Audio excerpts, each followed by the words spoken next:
Hi, Harry. It's pleasure to have you this morning. How are you?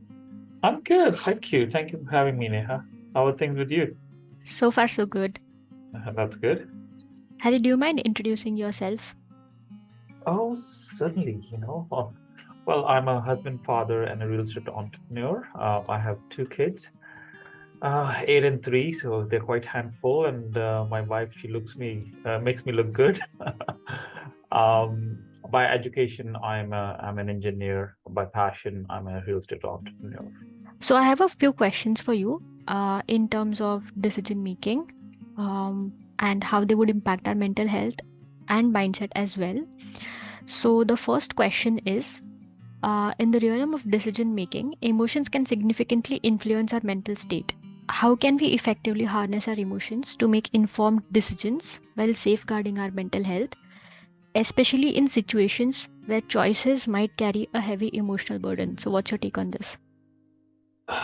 My take. Uh, let's talk about it. Okay. Once is people have a medical issue, right? I'm not a medical professional, so I cannot make comment on that one. Definitely, they need to seek medical advice of that. However, people have been moving from one place to another place, like immigration students, they're moving from India to here as well. And decision making can be very, very overwhelming as well, based on the situation they are in. So, when it comes to decision making, I have a very famous line from Oprah, actually. She always says we should always look at the next best step. So, if you see the whole rung of ladder, the complete ladder, like you won't be able to get to the top rung. Just look at the next best step. Okay. And that's how, once you take one step, it's like putting one foot forward to the next one, and then eventually, like you correct your courses. Although it may seem very simple as well, but there are quite good books available as well. um, there is one I recently read, The Subtle Art of Not Giving a Fuck. So that's also very, very good. There are some nuggets in that book as well. It's like, um,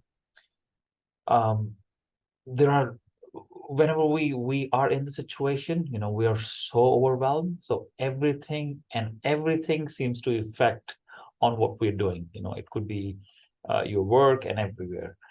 So first thing is, you need to know how to communicate with self. So first, love yourself. Definitely, you're your best friend. uh, the second thing is, there are things which you can control. There are things which are beyond your control as well. Okay. Um, but I want to take a step back to it. The first step is, um, just have a meeting with yourself and then see what are the things, which are bothering you, or what are the things, which needs to be addressed, and allocate a time. Okay. So all the time worried about everything, it's not going to help you, because your performance in other areas, it will go down as well, right? So you can allocate. So I'll give you one example. Maybe you can allocate Friday, or Saturday between 9 to 12. So that's my worry time. Okay. So anything which bothers you, okay, just write it. Okay. A little bit, just do not write two big sentences, just something, whichever the things which needs to be addressed. And then you have a list for the week, from Monday to Friday, whatever bothers you or needs to be addressed, you're going to worry about it from 9 to 12 on Saturday. Okay. And and then go back to that list, have a meeting with yourself, look at that list. Half of the things would be automatically resolved, because that's human nature. Other things, you can prioritize it based on what's uh, uh, the things which you have some control over, and the things which are beyond your control. The things which are beyond your control, you can't do anything, just strike them up. So whatever is remaining, okay, prioritize it for the next week. So what is the next best step I can take the next week, while moving into the next week. On Monday, what are my plans? Just action based. Doesn't matter how big or small. Some action base, the task has to be there, and that will propel you. Imagine you've been doing this for 1 year in 365 days, 52 weeks. So if you have corrected yourself 52 weeks, okay, or let's say take 2 weeks off, okay, let's say for 50 weeks, all right, and think about the kind of impact that will have, uh, on you and in your life. Wow, interesting, right? That's a very mindset changing thing that you just said. I will do it and see and monitor my progress. So thank you for sharing it, Harry. Yep. So when it comes to mindset, because I believe that also plays a very important role in decision making, Mhm. what's your take on it? Mindset, of course, mindset is everything. It's like your progress is always limited by your mindset, and the potential of progress is also based on the kind of mindset you're carrying as well. So so so you should always immerse with people, in the environment, where people are, um, which will pull you up, so so you have more positive environment around you, and you can have a conscious attempt around, about that one as well, just to make sure, like the people who you hang out with, it's very, very important. Whether the simple thing would be a test, a kind of litmus test you can do, with you, whenever you go and see somebody.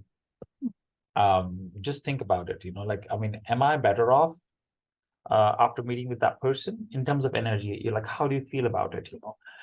If it is too much draining for you, maybe then definitely give you clear indication. If it is just a one-off thing is there, somebody is having a bad day, that's okay, but if there is a consistency in their behavior, the person with whom you are engaging with, and every time you engage with them, you feel as if it's very, very, very, very draining for you, like you feel tired, or it's an effort to even talk to that person, like, I mean, just, then be careful, it's a limited resource of energy you have, if you keep spending on the things which doesn't give you, I mean, coming back to, I'm sorry, I'm just losing my thoughts here, but coming back to it, like, just have that litmus test around all the people around you, and then make a decision, like, how I can consciously have positive people around me which will pull me up. Hmm. On this note, I am recollecting a famous line that I've heard from many influencers, which says that you are the average of five people around you. So what do you think? So right now I am at stage one and my goal is to reach stage 10. So what can I do right now so that I could, at least reach to stage two? Because the people who are at stage two have already achieved what I am looking to achieve. They Mhm. would want certain things Mhm. that could make their life easy or add or look for value addition from my end. So how can I, me or anyone who is listening to this can make changes and know those changes so that you could rise above, like you said, you have to look for people who you feel can pull you up. So I believe this kind of question is related. What do you think? Yes. Well, right now things are a little easier, with all the technology what we have. There are so many groups around you. Wherever you are right now, you can find those groups. Okay, Yeah. go to those groups, being a part of those groups, being a member, talk to people, engage with them, and do the same litmus test over there as well, because life is too short. You want to pick and choose people who you want to work with, right? Yeah. To learn from as well. So go there, and then out of maybe 10 interactions, you like 2 interactions, like, and then you can ask, you can ask for permission. Do you mind, if I contact you later on? They say yes, mostly people say yes, nobody says no, because they are there for networking, right? And people like to share. I believe people like to share if they have been given a right environment. Hmm. And Interesting. then and then and have a meeting, and then see how you can add value to that person's, you can ask, like, how I can help you, is there any way I can add value to what you do? um, and sometimes those people, they might be very well accomplished, they may not have time for certain things, but that's your expertise, you have your skills, or even you can do it, or you can connect with somebody else, like who can help them as well. So yeah, so you have to, what do you call, it's like, you have to have a permission before you ask a favor from them, right? Hmm. Well said. So, also I was going through your LinkedIn profile, and then I noticed that you are also a first generation immigrant, right? To Canada. And that's when I noticed that what sort of a mindset shift did you have, or did you need to make to become where you are right now Mhm. and where you want to go? Where am I want to go? Well, that's always a question, like, but I can quote one example here. First of all, don't believe everything whatever people says until Hmm. you really experience it. Okay. When I came to Canada, I mean, everybody was talking about Canadian experience, Canadian experience, Canadian experience. I heard this so many times as a broken record. So it kind of, I mean, affected me in a way that, oh, you have to have a Canadian experience it's to get a job, right? It's like a chicken and egg situation. So you want a job, okay? So that will give you Canadian experience, but that Canadian experience is required to get a job. It's like chicken and egg situation. So what I did, I made a conscious attempt to meet somebody. Okay. Now she was the author of a book called Canadian Experience. It's like Canadian EH. Okay. So actually, she was promoting her book, so I went there. I asked her about the book. Of course, I purchased the book. Signed copy. I have it. And later on, I asked her, can I meet with you? And then she said, oh, right after this seminar, we if you want to meet for coffee. I said, that's fine. So we went for coffee. We just talked about it, and then she told me about a very good nugget. It's called informational interviews. Okay. So what it means is, whatever the job you aspire to get through LinkedIn, you can find those people in the LinkedIn, you can reach out to those people, and you can have an informational interview with them. Okay, so that the informational interview, of course, they have to agree, and then you will have the informational interviews. So I did those informational interviews, with a few companies in the environmental field, uh, and that gives you perspective, of what the real things, all the real skill set, those companies want.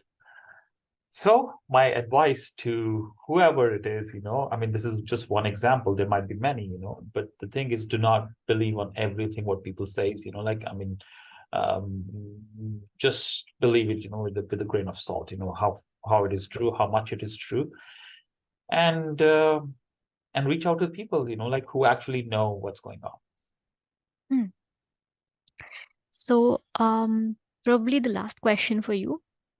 So, what is the recent $100 or less purchase you have made that has created an impact in your life?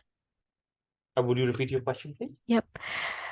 What is the recent $100 or less purchase that you have made that has created an impact on your life? Okay, well, okay, less than $100. Okay, so okay, when I came to Canada at that time, I attended a real estate seminar. Hmm. Okay, so that was a real estate seminar, and then I think the cost was like $47 or something, for one seat. So I went there, and that's how everything all started, So sometimes, so that created a real impact in my life, So then I started creating awareness about it, and how I can participate, so it opened the door for me, So I would say, invest in yourself, education, I mean, so coming back to your question, for me, that was a seminar, yeah, where I went to. Okay. What is the absolutely absurd thing that you love to do? Ah, I love people. I truly love to engage with them.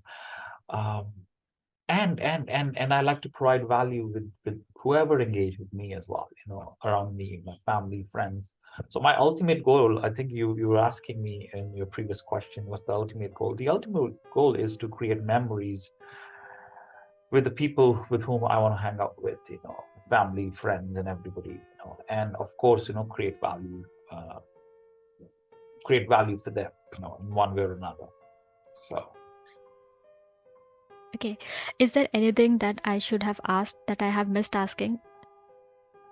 no, I don't think so. Okay. Oh, So, where can people find you online? oh, people can find me online. Well, you mentioned LinkedIn, so yeah, you reach out and then we can connect. Okay, perfect. All right, that was the end of this podcast. And thank you, Harry, for your time. For inviting me over, and thank you, Peter. Thank you for your time as well. Thank you. Appreciate it.